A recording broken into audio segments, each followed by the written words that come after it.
मैं जब madam Curie को पढ़ रहा था, मैडम क्यूरी नाम सुना? मैडम क्यूरी बहुत बड़े साइंटिस्ट रहे। मैडम क्यूरी ज्यादा पढ़े लिखे नहीं थे लेकिन साइंटिस्ट रहे। ये मैडम क्यूरी जब खोज कर रही थी तो बहुत सारे एक्सपेरिमेंट करती थी, उनको जवाब नहीं मिलता था। अचानक बहुत दिनों से किसी क्वेश्चन का आंसर ढूंढते ढूंढते ढूंढते थक गई, तो पेन लेते लेते नींद आ गई। और जब नींद आई तो नींद में उनको आंसर मिला उस चीज से। वो फटाक से उठी नींद से और उन्होंने पेन से उस कागज में लिख दिया। अंदर से आंसर आया।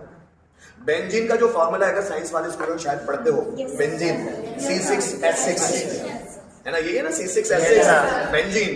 ये बेंजीन का फॉर्मूला मन में आया हुआ है साइंटिस्ट के, कि बेंजीन उससे बन नहीं रहा था कि बेंजीन का मैं बनाऊं कैसे स्ट्रक्चर, वो अंदर से आया हुआ फॉर्मूला है। ये अंतर जगत इतना ज्यादा पावरफुल है, ये कुछ भी कर सकता है।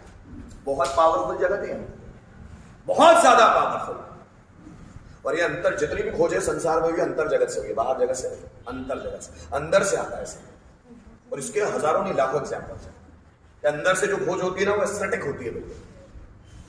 जैसे मैंने आपको शायद एडिसन का एग्जाम्पल दिया, जो वो 24 साल के थे, तो वो किसी कंपनी में वॉचमैन थे, रात में सोते थे।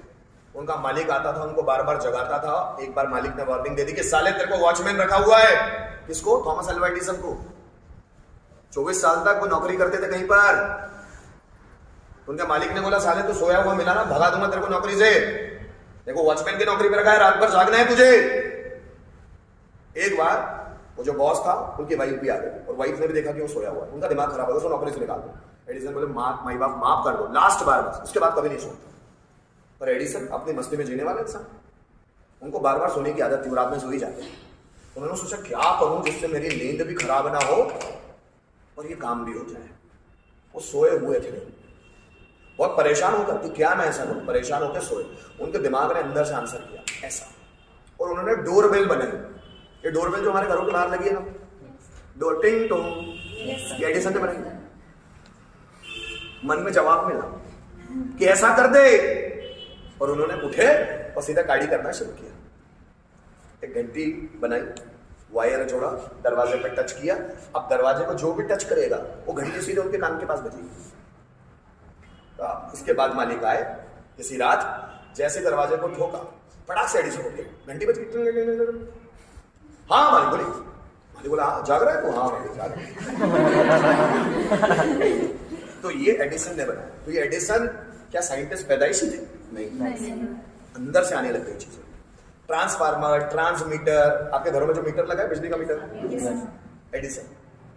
लाइट एडिसन 1249 आविष्कार किए, सबसे ज्यादा अनपढ़, अंदर से आ रही है चीज। ऐसा नहीं ऐसा कर रही। पर किन लोगों को किसमें आएगी पता है? जो ईगोलेस है, जिनका घमंड मर गया है, वही चीजें उनमें ही। आप एक आविष्कार नहीं कर सकते, एक नहीं 10 जिंदगी ले लो, 100 साल में एक आविष्कार नहीं हो सकता हमसे, क्योंकि इतनी एनर्जी हमें है ही नहीं। हम एनर्जी बाहरी चीजों में इतनी खत्म कर देते हैं कि क्रिएटिविटी के लिए एनर्जी नहीं बचती। और वो अंदर झुकने के लिए, आपको पता है जब बोध गया वृक्ष के नीचे जब बुद्ध बैठे थे तो शून्य में चले गए। शून्य मतलब समझते हो? ये पूरा संसार शून्य है।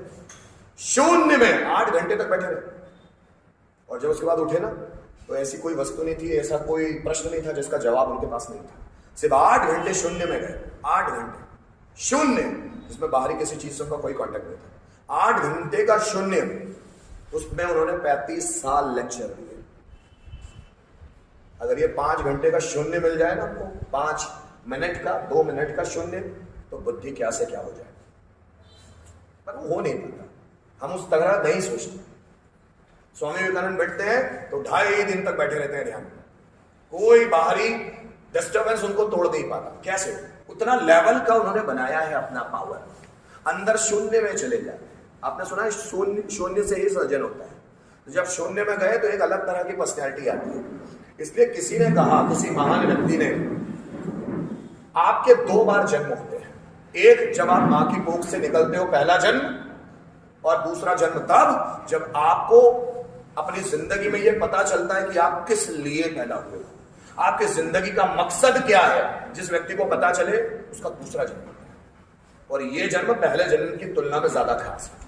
जिसको यह पता चल जाए कि मैं संसार में आया क्यों, हम में से ज्यादातर लोगों को पता ही नहीं चलेगा। लाखों करोड़ों लोग ये मकसद जाने बिना है कि वो इस दुनिया में आए क्यों है, मर जाते, चले जाते हैं, ऐसे लाखों करोड़ लोग।